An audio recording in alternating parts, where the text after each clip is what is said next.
Amadou Ahidjo a eu un ministre des Affaires étrangères qui s'appelait William Eteki Mboma. Et à cette époque-là, me semble-t-il, la diplomatie camerounaise était entendue. C'est ce que Samuel Banjoum, l'ancien journaliste, a dit sur ce plateau. Vous retrouvez cette émission de Samuel Banjoum qui explique comment William Eteki Mboma fut congédié pour faute lourde sur GMTV+. En effet, c'est un monsieur très respectable, William Eteki Mboma. Et William Eteki Mboma, qui n'est plus de ce monde, et à son âme, oui, et à son âme, donc nous saluons tous ceux qui nous ont précédés là où nous irons.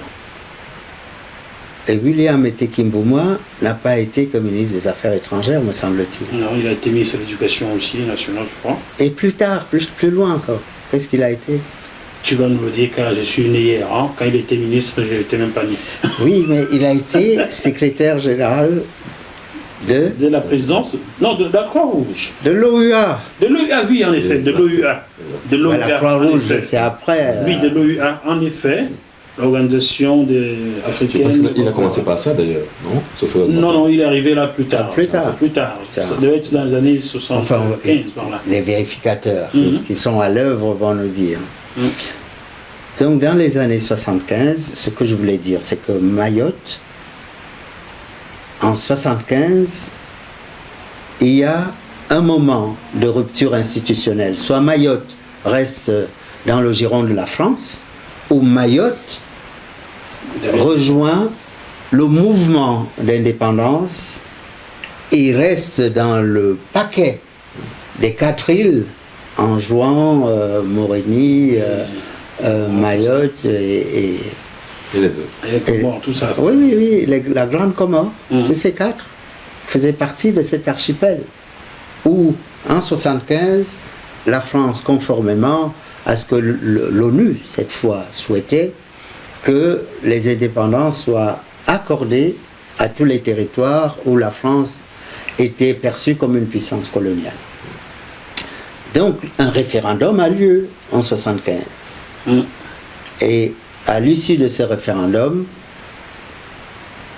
Moïli, Anjouan et la Grande Comore sont considérés comme des îles qui ont voté pour l'indépendance.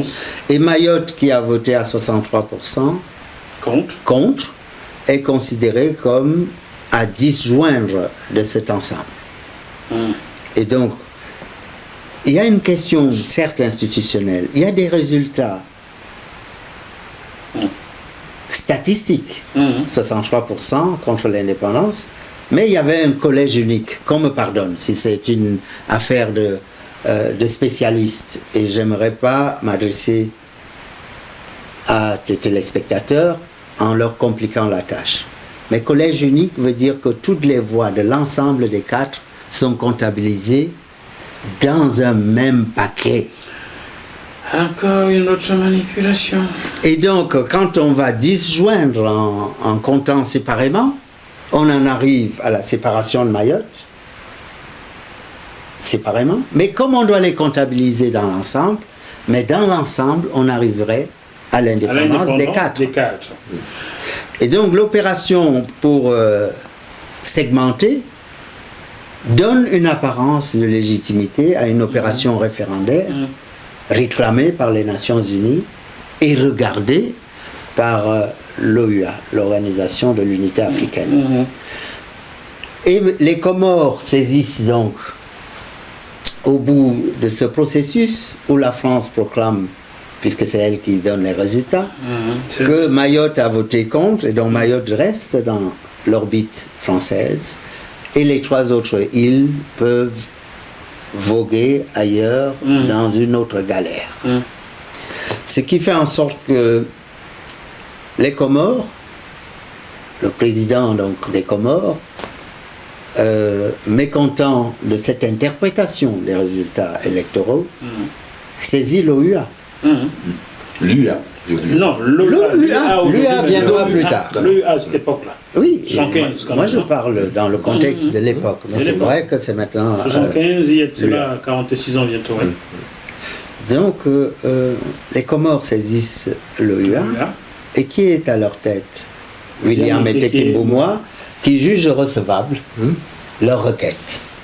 Pour que le contentieux soit un contentieux recevable et international qui porte sur la revendication d'une manœuvre référendaire ou interprétative des élections ayant abouti à la séparation de Mayotte avec les autres îles sœurs.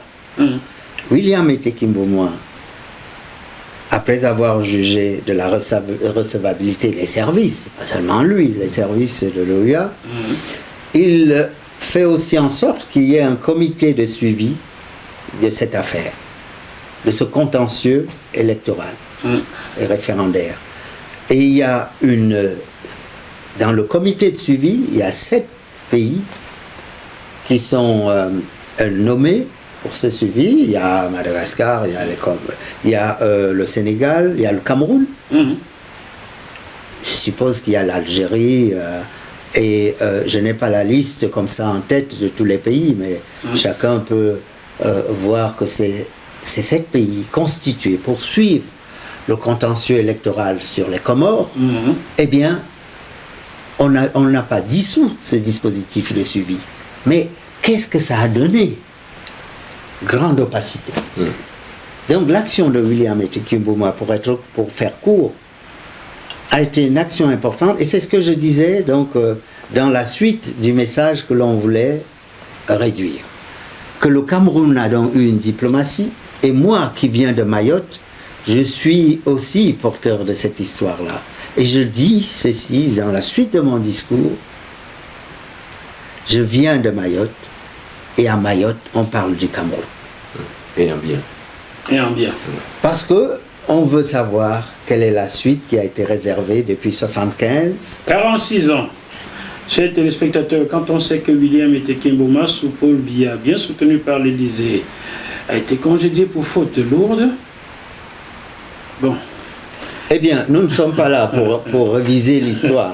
Nous sommes là juste pour dire il y a un certain nombre de choses qui se sont passées. Et comme je suis davantage préoccupé par la manière dont nous saisissons des choses et que nous trouvons des solutions. Donc, c'est même plus un appel juste au Cameroun sur la période que je relatais. C'est l'OUA qui est concerné. C'est l'OUA qui doit donner les réponses. Et le Cameroun, s'il peut intervenir, c'est de mettre... Ah bon? Le quoi? Le Cameroun? C'est comme on dit, quand on parlait des locomotives à l'ancienne qui fonctionnaient à vapeur, il faut mettre des bûches pour que l'énergie... Mais tu as dit le Cameroun, tu parles de ce pays où on n'a pas d'électricité ni d'eau à boire, pas de route là?